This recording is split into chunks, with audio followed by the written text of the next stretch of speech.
Salut, c'est Clément de Mouvement Conscient et comme vous pouvez voir, le décor derrière moi, il a changé tout simplement parce que je suis en visite chez mes parents. Et dans cette vidéo, j'ai envie de vous donner 3 raisons pour lesquelles confronter vos peurs physiques va vous permettre de beaucoup progresser en mouvement. Et ce que je vais faire, c'est que je vais illustrer chacun de mes propos avec des histoires personnelles, raison pour laquelle je pense que cette vidéo va être intéressante. Alors comme je l'ai dit au tout début, là je suis chez mes parents. Il se trouve que mes parents habitent dans un village dans la campagne alsacienne. Moi j'habite dans un appartement à Paris, raison pour laquelle lorsque je visitais mes parents, en termes de matos, j'ai simplement emmené le strict nécessaire. J'ai emmené mes anneaux, j'ai emmené un haltère, j'ai emmené un élastique et puis c'est tout. Donc lorsque je vais me retrouver ici, je vais essayer finalement de trouver des opportunités de mouvement que je ne vais pas forcément saisir si maintenant j'étais à Paris.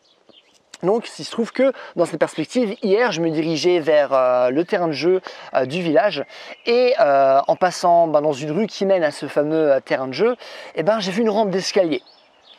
Et il se trouve que cette rampe d'escalier, je l'avais déjà vue auparavant. Logiquement, c'est un village qui est vraiment ultra petit, mais cette fois-ci, ça m'a titillé l'esprit parce que, comme vous le savez, de temps en temps, je travaille l'équilibre de mes jambes. J'avais commencé avec la slackline, puis après je me suis intéressé aux rails, aux rampes d'escalier, ce genre de choses.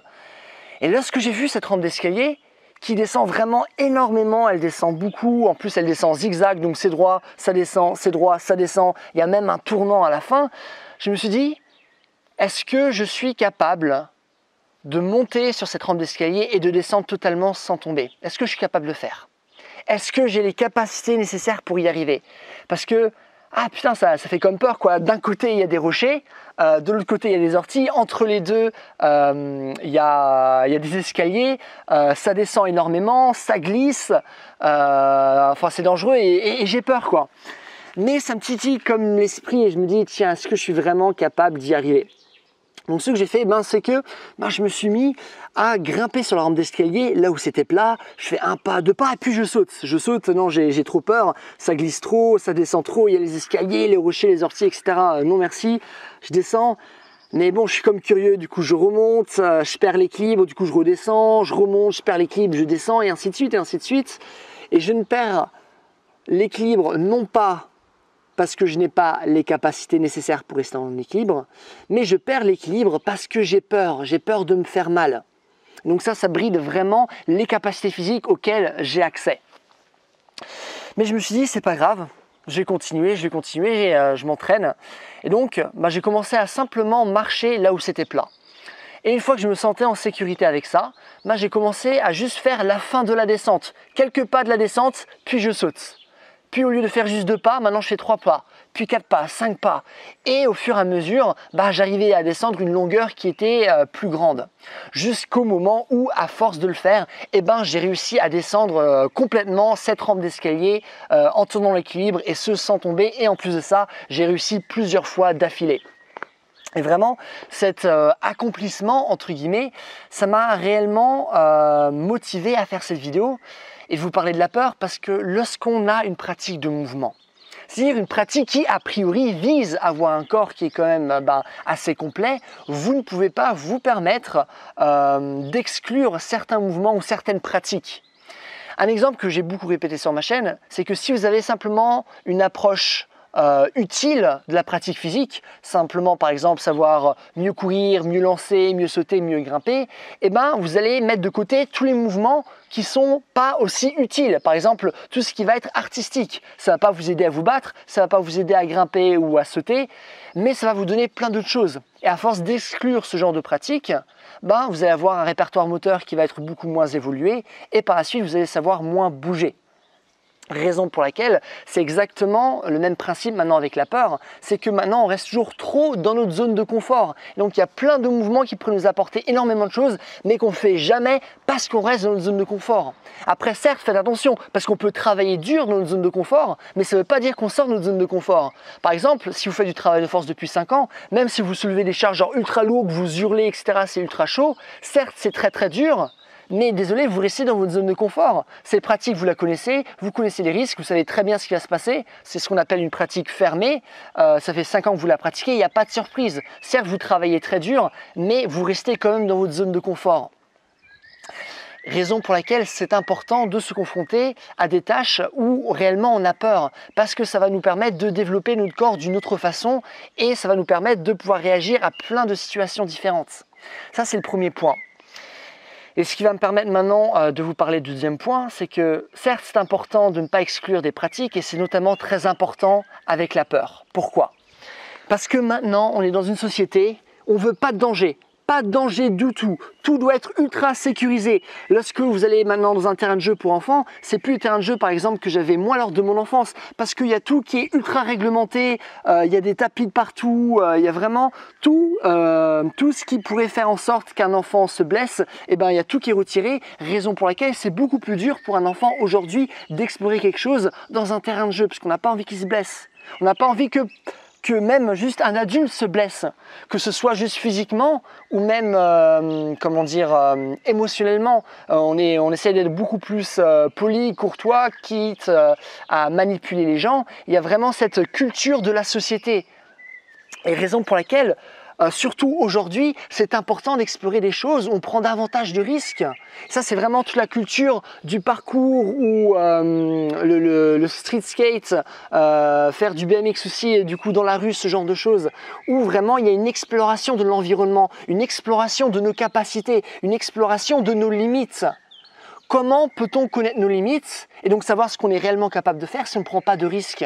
Certes, ça doit être des risques qui sont calculés, on ne veut pas prendre de risques inutiles, mais on doit quand même prendre des risques. Et c'est dingue parce qu'à force d'avoir une société où tout le monde est dans le confort tout le temps, on peut chercher la nourriture dans notre frigo, on peut s'asseoir partout, il y a des bancs partout, etc. On peut prendre les transports en commun, on n'a plus besoin de marcher, on n'a plus réellement besoin de faire du sport aujourd'hui, raison pour laquelle, à force d'être dans le confort, on a un corps qui finalement n'est plus fonctionnel, un corps qui ne sait plus faire grand-chose. Et à partir du moment où maintenant on se retrouve dans une situation où on a peur, notre corps ne sait plus réagir parce qu'on a toujours été dans le confort. Et vraiment, rien que dans cette perspective-là, ça me paraît ultra important de confronter nos peurs. Et vraiment, simplement d'avoir la sensation d'avoir un corps qui est fort. Et ça, je pense que c'est ultra important parce que moi, je me sens fort. Je me sens fort dans ce genre de situation. Je me sens fort, à vrai dire, dans la plupart des situations. Bien sûr, si vous me mettez avec un danseur, je ne vais pas me sentir fort à côté d'un danseur si on fait de la danse, parce qu'il sera beaucoup plus fort que moi. Mais juste de manière générale, j'ai confiance dans mon corps. Ça ne veut pas dire que je me blesse jamais. Certes, je sais pas, par exemple en école primaire, je me suis cassé le poignet gauche en grimpant sur un arbre parce que je suis tombé. Pareil, lorsque j'étais en troisième, juste après le brevet, juste avant les vacances d'été, je me suis aussi de nouveau cassé le poignet gauche parce que je suis tombé d'un arbre, ce genre de choses. Par exemple, même là, en traversant la rampe d'escalier, au bout d'un moment, il y avait de la poussière, j'ai glissé et je me suis fait mal. Et ça fait partie du truc. C'est pas parce que maintenant, je vous dis pas qu'on va jamais se blesser. Bien sûr que si, vous allez vous blesser. Mais moi, je pense que c'est mieux de se blesser et d'avoir un corps qui est capable de faire des choses plutôt que de simplement avoir un corps qui ne se blesse pas, mais pourtant qui est, à vrai dire, en danger tout le temps parce qu'il sait répondre à aucune situation. Ça me rappelle un peu Bruce Lee qui disait Don't pray for an easy life, pray for the strength to endure a hard one. Du coup, ne priez pas pour avoir une vie facile, priez pour avoir la force pour endurer une vie difficile. Et je pense que ça change tout à partir du moment où on a ce mindset-là. Au lieu de vouloir rendre les choses plus faciles, faisons en sorte que nous, on soit tellement forts qu'on puisse répondre à des choses difficiles. Par exemple, lorsque j'étais en Irlande, là, il y a un an, j'étais allé au Giant Causeway, c'est un peu une plage où il y a plein de rochers en forme d'hexagone, c'est très beau. Il y a aussi des rochers normaux et moi je m'amusais à sauter de rocher en rocher, c'était amusant et c'était pas dangereux du tout pour moi. Mais il y avait plein de gardes et ils ont commencé à siffler, à me crier dessus, non descendez, descendez, etc. Et je me suis dit, c'est dommage, je comprends pourquoi ils le font, parce que certes, s'il y a peut-être d'autres personnes qui le font, elles vont se blesser, peut-être tomber dans l'eau, ce genre de choses, mais c'est une bonne chose, parce que ça se trouve maintenant, si les personnes faisaient davantage ce genre de mouvement, elles n'auraient pas besoin de gardes stupides qui sont payés pour dire aux gens de ne pas monter sur des rochers. On n'aurait pas besoin de toute cette sécurité, parce que nous, on serait forts. Et maintenant, on est tellement dépendants sur l'environnement que nous-mêmes, on ne sait plus du tout faire des choses. On ne sait plus répondre à plein de situations différentes.